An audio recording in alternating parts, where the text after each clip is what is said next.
Hello नमस्कार, क्या हाल है यार। तो आज हम लेकर आ गए हैं मेट्रो साइकिल का लेक्चर नंबर सेकेंड।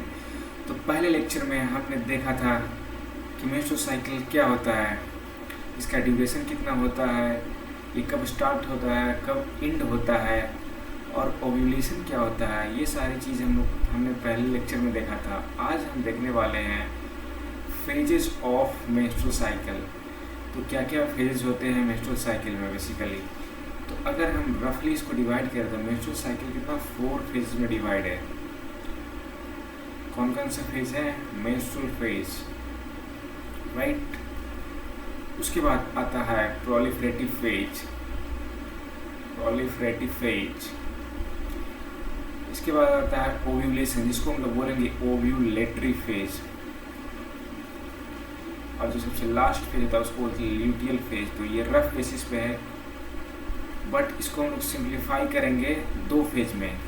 तो मेनली 2 फेज होते हैं। पहला होता है फॉलिकुलर फेज, और जो दूसरा होता है वो होता है ल्यूटियल फेज, राइट। तो ये इंपॉर्टेंट है, हमेशा इसको ध्यान में रखेंगे।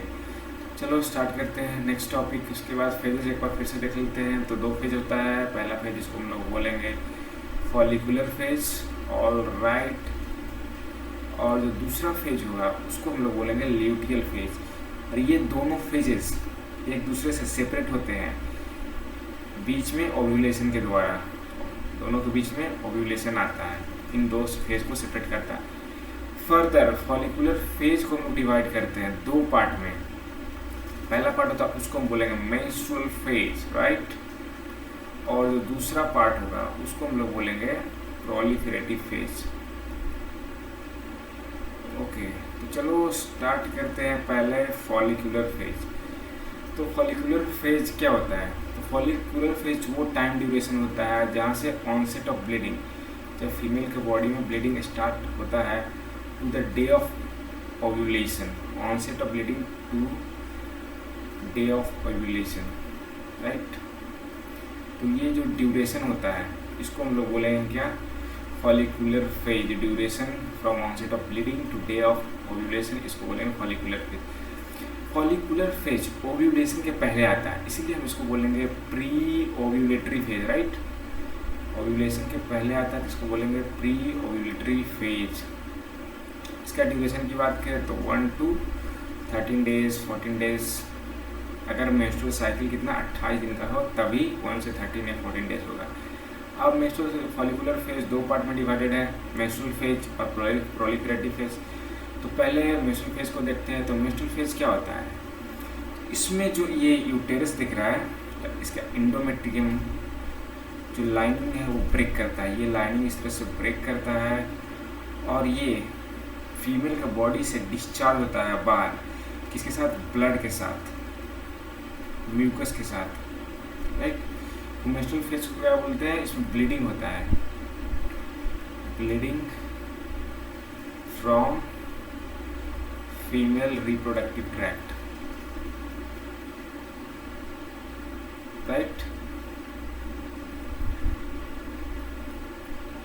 इस जो ब्लीडिंग जो प्रोसेस होता है उसको हम लोग बोलते हैं मेंस्ट्रुएशन, राइट। और मेंस्ट्रुअल फेज को हम लोग पीरियड भी बोल सकते हैं, इसी को हम लोग पीरियड से भी जानते हैं, पीरियड्स। जो ब्लड इसमें रिलीज होता है इसके साथ क्या होता है? म्यूकस होता है। इसके अलावा प्रोस्टाग्लैंडिन्स होता है। और क्या होता है? जो यहाँ पे इंडोमेट्रियम का लाइनिंग जो ब्रेक किया यहाँ पे टूटा, इसका जो सेल्स होता है, टिश्यूज होता है, तो जो डेड सेल और टिश्यू होता है उसको बोलते हैं टिश्यू टेवरेज, ये भी प्रेजेंट होता है। और ब्लड की अमाउंट की बात करें तो ये 30 से 130 ml तक ब्लड लॉस होता है फीमेल के बॉडी से। ड्यूरेशन, तो ड्यूरेशन कितना होता है? 1 to 5 डेज। अगर मेंस्ट्रुअल साइकिल कितना 28 डेज का हो तब। ओके, सो किसी किसी फीमेल में क्या होता है? हैवी ब्लीडिंग होता है, उसको हम लोग बोलते हैं menorrhagia, right. Heavy menstrual bleeding उसको बोलते हैं हैवी मेंस्ट्रुअल ब्लीडिंग, ओके। अब नेक्स्ट फेज की इसमें बात करेंगे मेंस्ट्रुअल फेज के बाद, वो है प्रोलिफरेटिव फेज। प्रोलिफरेटिव फेज मतलब इसमें प्रोलिफरेशन होता है, मतलब सेल्स का ग्रोथ होता है नंबर में, साइज में। तो ये कहाँ होता है, ये यूटेरस में होता है। तो पहले हम देखेंगे प्रोलिफरेटिव में क्या चेंजेस होता है यूटेरस में। यूटेरस में क्या होता है, ये इंडोमेट्रियम का लाइनिंग है, ये लाइनिंग ठीक होते जाता है। क्यों, क्योंकि सेल का नंबर हो गया, साइज हो गया, इंक्रीज करते जाता है। तो endometrium thickens and increase in size। अब सेल का नंबर इंक्रीज कर रहा है, तो यहाँ पे ब्लड सप्लाई भी इंक्रीज करता है। तो ब्लड सप्लाई, आर्टरीज, वेन्स, ये सब इंक्रीज करता है। तो इसको बोले कि इंडोमेट्रियम क्या होता है, वैस्कुलराइज होता है, वैस्कुलराइज, राइट।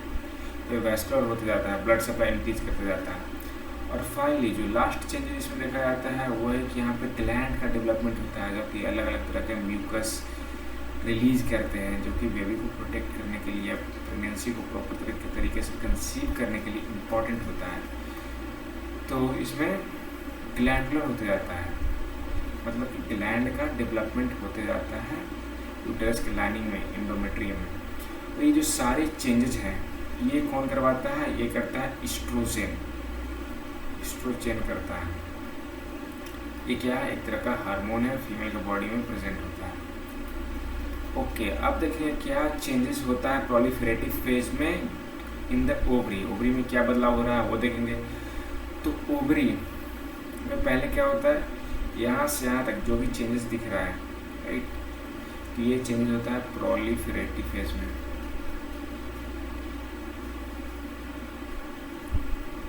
प्रोलिफरेटिव फेज में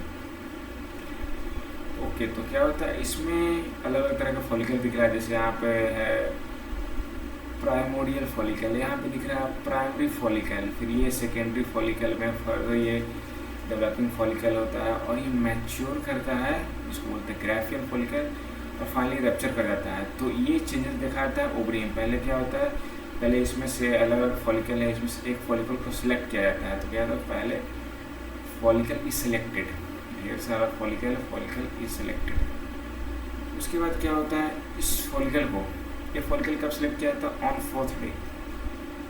ऑन फोर्थ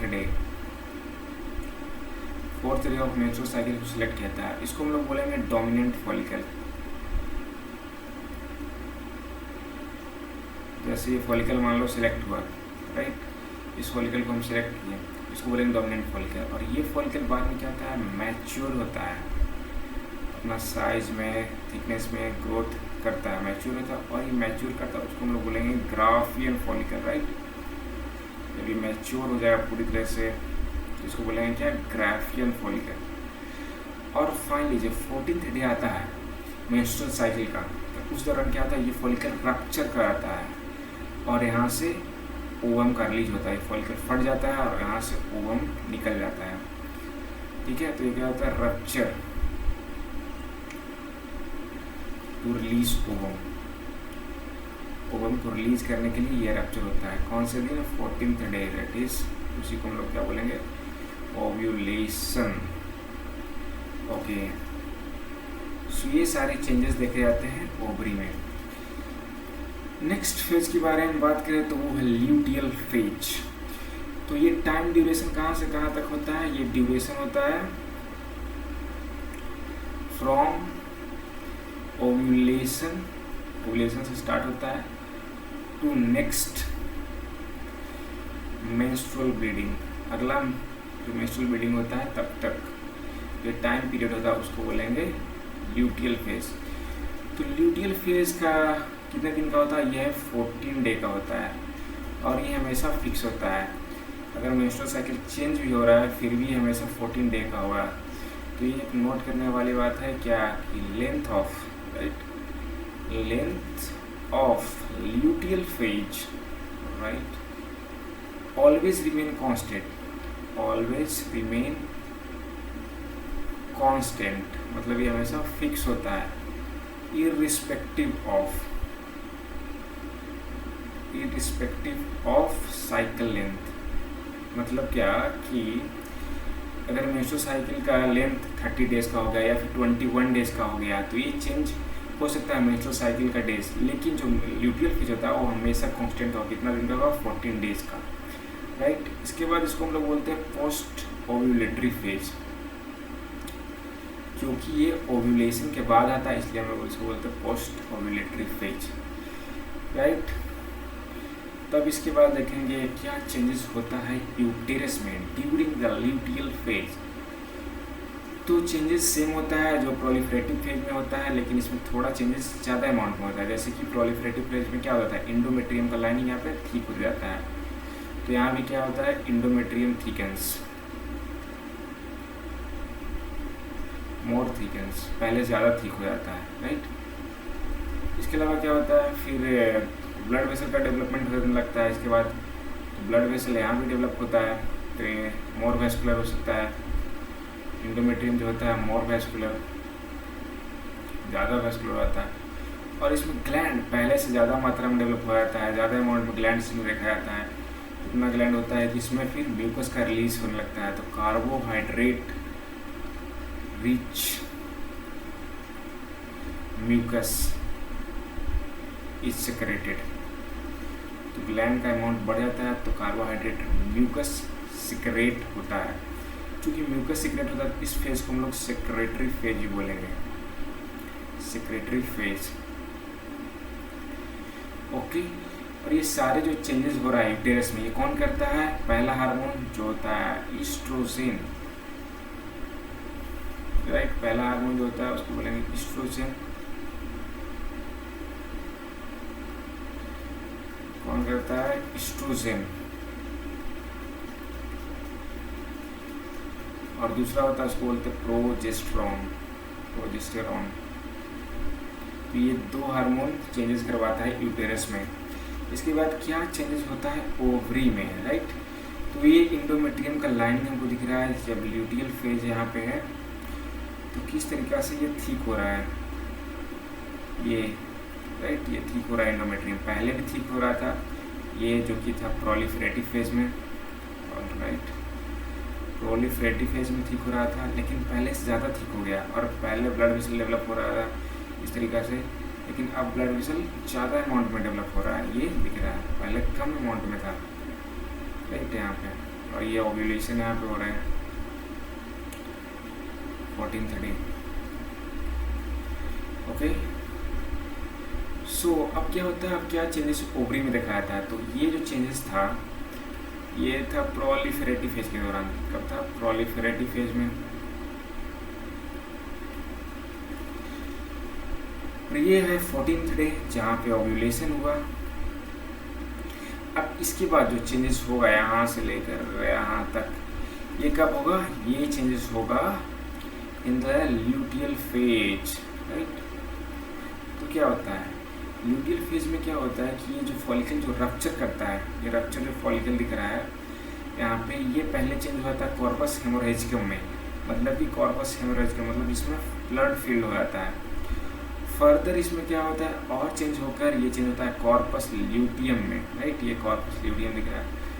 और ये कॉर्पस ल्यूटियम अगर प्रेगनेंसी नहीं हुआ, अगर फीमेल का बॉडी प्रेगनेंसी को कंसीव नहीं कर पाए किसी कारण से, तो ये कॉर्पस ल्यूटियम डीजनरेट करता है, डिस्ट्रॉय होता है, खत्म हो जाता है पूरी तरीके से। और ये चेंज होता है कॉर्पस एल्बिकैंस में। फर्दर कॉर्पस एल्बिकैंस पूरी तरह से डीजनरेट हो जाता है, राइट, पूरी तरह से डिस्ट्रॉय होता है, खत्म हो जाता है।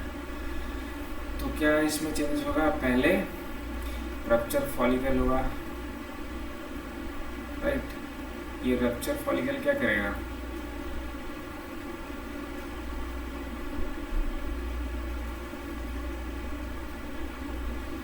ओके, तो ये रप्चर फॉलिकल है, ये चेंज होता है कॉर्पस हेमोरेजिकम में। कॉर्पस हेमोरेजिकम में मतलब क्या कि follicle is filled with blood, follicle is filled with blood, right. यहाँ पे दिख रहा है कॉर्पस हेमोरेजिकम, तो ब्लड फिल होता है। इसके बाद क्या होता है? इसके बाद ये चेंज होता है कॉर्पस ल्यूटियम में, तो कॉर्पस ल्यूटियम बनता है। कॉर्पस ल्यूटियम अगर प्रेगनेंसी हुआ, राइट, अगर प्रेगनेंसी हुआ तो कॉर्पस ल्यूटियम मेंटेन रहता है, ये डिस्ट्रॉय नहीं होता है, बॉडी में बना रहता है, ये परसिस्ट करता है। और इसका काम क्या होता है, प्रेगनेंसी हार्मोन को रिलीज करना, जैसे प्रोजेस्टेरॉन हो गया, प्रोजेस्टेरॉन, एस्ट्रोजन हो गया, इसको रिलीज करना काम होता है ताकि प्रेगनेंसी प्रॉपर तरीके से कंसीव हो, मिसकैरियस नहीं हो। लेकिन अगर नहीं हुआ तो क्या होगा, ये जो कॉर्पस ल्यूटियम होगा वो चेंज हो जाएगा कॉर्पस एल्बिकेंस में, राइट, कॉर्पस एल्बिकेंस में। फर्दर कॉर्पस एल्बिकेंस डिस्ट्रॉय हो जाएगा, डीजेनरेट हो जाएगा, राइट, खत्म हो जाएगा। और कॉर्पस एल्बिकेंस का बंद था 26 से 28th डे, राइट। सो ये सारे चेंजेस होते हैं ओवरी में मेंस्ट्रुअल साइकिल में, राइट। तो आज के लिए बस इतना ही, तब तक के लिए खुश रहें, स्वस्थ रहें, मस्त रहें।